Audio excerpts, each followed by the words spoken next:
اعوذ باللہ من الشیطان الرجیم بسم اللہ الرحمن الرحیم فکیفا پس کیسا ہوگا اذا جئنا جب ہم لائیں گے من کل امت ہر امت میں سے بشہید گواہ ہر امت میں سے گواہ لائیں گے وجئنا بک علی ہؤلاء شہیدا اور ہم آپ صلی اللہ علیہ وسلم کو ان کے اوپر گواہ لائیں گے۔ ایک دن آپ صلی اللہ علیہ وسلم نے عبداللہ بن مسعود صحابی ہیں رضی اللہ تعالیٰ عنہ ان سے کہا کہ عبداللہ بن مسعود مجھے قرآن پڑھ کے سناؤ۔ وہ صحابی کہنے لگے اللہ کے رسول آپ کے اوپر قرآن نازل ہوا، میں آپ کو پڑھ کے سناؤں؟ آپ نے فرمایا میرا دل چاہتا ہے میں کسی اور سے سنوں۔ پھر وہ صحابی جو تھے عبداللہ بن مسعود یہ قرآن پڑھے تھے، سورۃ نساء پڑھے تھے، سورۃ نساء کی اس آیت پر پہنچے فَكَيْفَ إِذَا جِئْنَا مِن كُلِّ أُمَّةٍ بِشَهِيدٍ، یہ والی آیت جو میں نے بھی پڑھی ہے، اس آیت پہ پہنچے تو آپ نے فرمایا عبداللہ بن مسعود بس۔ جب انہوں نے بس کیا تو انہوں نے نبی صلی اللہ علیہ وسلم کی طرف دیکھا تو آپ کی آنکھوں سے آنسو جاری تھے۔ گواہی، حالانکہ آپ نے تو سچ کی گواہی دینی تھی۔ بتایا اس میں یہ گیا کہ آج کل ہم گواہی دیتے ہوئے مطلب اس بات پہ بالکل ہمیں نہیں ہوتا، گواہی حق کی گواہی دینی چاہیے، جیسے کوئی معاملہ ہے تو حق کی گواہی دینی چاہیے، حالانکہ یہ حق کی گواہی دینی ہے آپ نے، لیکن پھر بھی آپ صلی اللہ علیہ وسلم کو وہ قیامت کا منظر وہ ساری چیز جو ہے نا اس آیت میں یہی بتائی گئی ہے کہ وہ کیا سما ہوگا کہ جب جینا من کل امت ہر امت میں سے گواہ لائیں گے، کیا کہ اللہ تبارک و تعالیٰ ہر نبی کو، جتنے اللہ تبارک و تعالیٰ نے نبی بھیجے ہر نبی سے اللہ تبارک و تعالیٰ پوچھیں گے کہ تو نے جو پیغام میں نے تمہارے ذمہ لگایا تھا اس فریضے کو انجام دے دیا؟ ہر نبی کہے گا کہ اللہ تبارک و تعالیٰ جو تو نے کام ہمارے ذمہ لگایا تھا میں نے وہ کر دیا، ہر نبی یہی کہے گا۔ لیکن ان کی امتیں انکار کریں گی، پھر اس صورت میں نبی صلی اللہ علیہ وسلم کو گواہ بنا کے لایا جائے گا، تو پھر نبی صلی اللہ علیہ وسلم جو ہے تو وہ گواہی دیں گے، ٹھیک ہے؟ تو اس کا ذکر ہے یہاں پہ کہ اللہ فرماتے ہیں وَجِئْنَا بِكَ کہ ہم لائیں گے آپ صلی اللہ علیہ وسلم کو عَلَىٰ هَؤُلَاءِ ان سب کے اوپر شہیدہ گواہ بنا کر، یومئذ اس دن یود الذین چاہیں گے وہ لوگ کفروا جنہوں نے کفر کیا، وعصوا الرسول اور جنہوں نے رسول کی نافرمانی کی، اس دن وہ چاہیں گے کیا؟ لو کاش، ان کی حسرت ہوگی کاش، تسوا کہ برابر ہو جائے بہم الارض ان کے لیے زمین برابر ہو جائے، ولا یکتمون اللہ حدیثا اور اس دن وہ اللہ سے کوئی بھی بات چھپا نہیں سکیں گے۔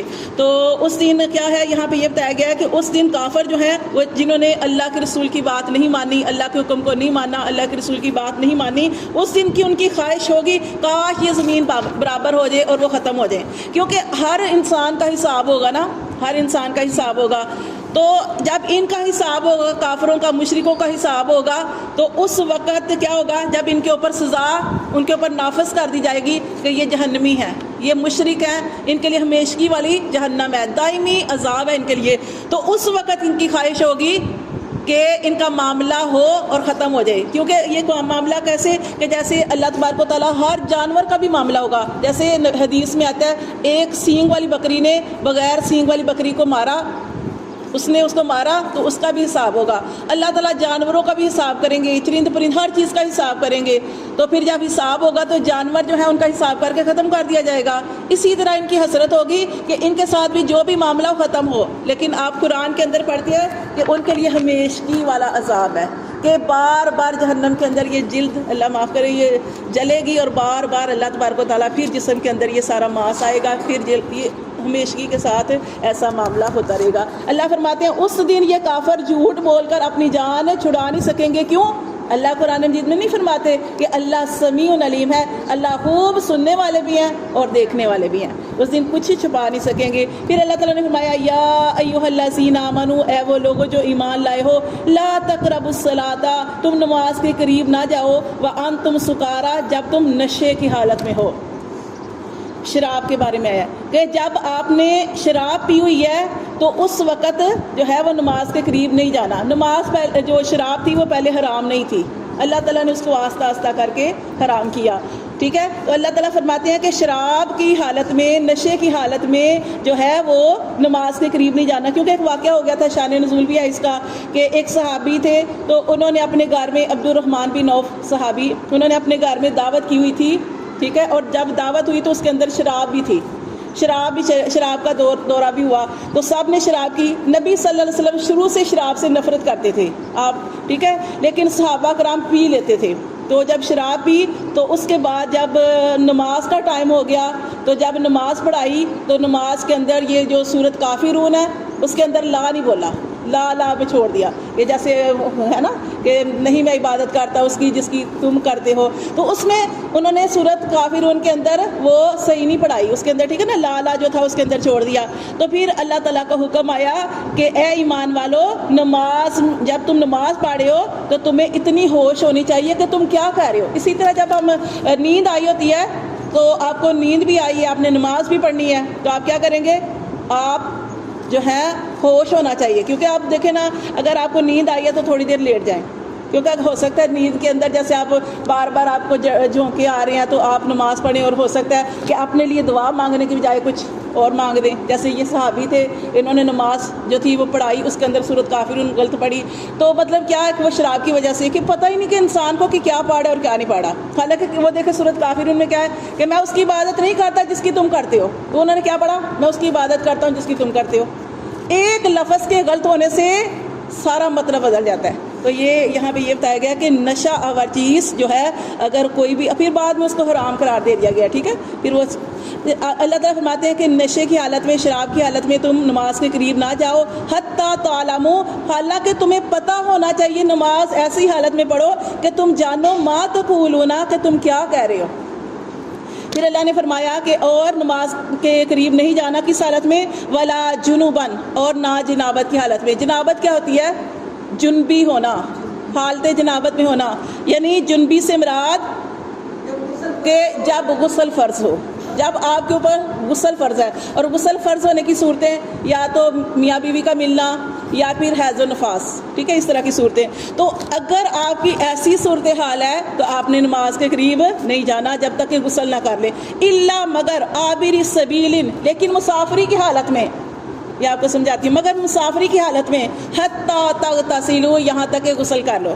اللہ تعالیٰ نے فرمایا کہ ایمان والو, نماز کے قریب نہیں جانا جب تم نشے کی حالت میں ہو اور تمہیں پتہ ہو اس بات کا کہ تم کیا کہہ رہے ہو. پھر اللہ نے فرمایا جب جنبی ہو, جنابت کی حالت میں ہو, جب تمہارے اوپر غسل فرض ہے تو اس صورت میں بھی نماز کے قریب نہیں جانا. لیکن ہاں اگر تم مسافری کی حالت میں ہو, حتیٰ تغتسلوا, اگر تم غسل کر سکتے ہو, پانی میسر ہے تو غسل کر لو, اگر پانی میسر نہیں ہے تو تیمم کر لو.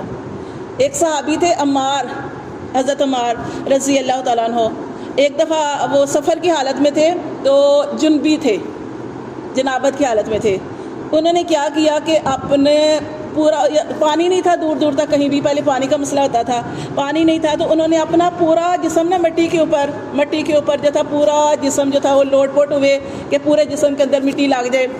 تو پھر وہ نبی صلی اللہ علیہ وسلم کے پاس آئے اور کہا کہ اللہ کے رسول ایسے میں نے نماز پڑھی ہے, میں نے اپنے پورے جسم کو اس طرح مٹی کے اندر لوٹ پوٹ ہوا ہوں میں, تو پھر میں نے نماز پڑھی ہے. تو آپ صلی اللہ علیہ وسلم نے ارشاد فرمایا جب پانی میسر نہ ہو, جب تم جنبی ہو یعنی جنابت کی حالت میں ہو, تو تم صرف تیمم کر لو, تمہاری نماز ہو جائے گی. یعنی اگر آپ کو نہانے کی بھی ضرورت ہے, پانی میسر نہیں ہے, ٹھیک ہے, پہلے آپ کو پتہ نا نکلتے تھے سفر میں تو کتنا لمبا سفر ہوتا تھا, آج کل تو بہت سہولتیں ہیں, ٹھیک ہے. اللہ فرماتے ہیں وَإِن كُنتُمْ, اور اگر ہو تم مریض, اگر تم مریض ہو اور ایسے مریض ہو کہ اگر پانی بھی ہے, ایسے مریض ہو کہ پانی بھی استعمال کرو گے تو تمہاری بیماری بڑھ جائے گی. جیسے ایک دفعہ واقعہ ہوا تھا. کیا واقعہ ہوا تھا کہ ایک دفعہ کیا ہوا کہ ایک آدمی جس کے سر میں زخم تھا لیکن وہ جنبی تھا, تو اس نے نا ایسے ہی لوگوں سے پوچھا کہ اب میں کیا کروں, مجھے سر میں تکلیف ہے اور اگر میں نہایا تو میری تکلیف بڑھ جائے گی. تو لیکن لوگوں نے اسے کہا کہ نہیں, تمہیں تو نہانا پڑے گا. تو پھر اس نے کیا کیا, نہایا. جب نہایا اس کی تکلیف بڑھ گئی اور وہ مر گیا. نبی صلی اللہ علیہ وسلم کو جب اس بات کا پتہ چلا تو آپ صلی اللہ علیہ وسلم اس بات پہ ناراض ہوئے اور کہا کہ تمہیں کس نے کہا کہ اپنے پاس سے مسئلے بیان کرو. اس لیے جو بھی اگر کوئی مسئلہ ہوتا ہے وہ دین والوں سے پوچھنا چاہیے کہ اس کے بارے میں کیا حکم ہے. اگر آپ مریض ہیں اور ایسے مریض ہیں کہ اگر آپ پانی استعمال کریں گے آپ کی بیماری بڑھ جائے گی, آپ نے فرمایا تھا تم نے اس کو مارا ہے, حالانکہ موت اللہ کی طرف سے آتی ہے نا, لیکن آپ نے فرمایا کہ اپنے پاس سے مسئلہ بتا کر تم نے اسے ہلاک کیا.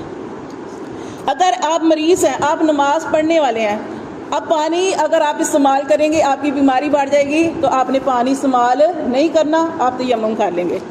او علی سفرین، یا آپ سفر میں ہیں، یہ آپ صورتیں بتائی جا رہی ہیں۔ اگر آپ مریض ہیں پہلی صورت، پھر آپ سفر میں ہیں دوسری صورت، او جاء احد منکم من الغائط، یا آیا تم میں سے کوئی قضائے حاجت سے اور اس کے پاس پانی نہیں ہے، او لمستم النساء، یا تم نے عورتوں کو چھوا۔ چار صورتیں آئیں، مریض ہو، سفر میں ہو، تم میں سے کوئی قضائے حاجت سے آیا، یا تم نے عورتوں کو چھوا، فلم تجدو، پھر اگر تم پانی نہ پاؤ، ماءً، تو پھر پانی نہ پاؤ، فتیمموا، تو تیمم کر لو، صعیداً طیباً، پاکیزہ مٹی سے۔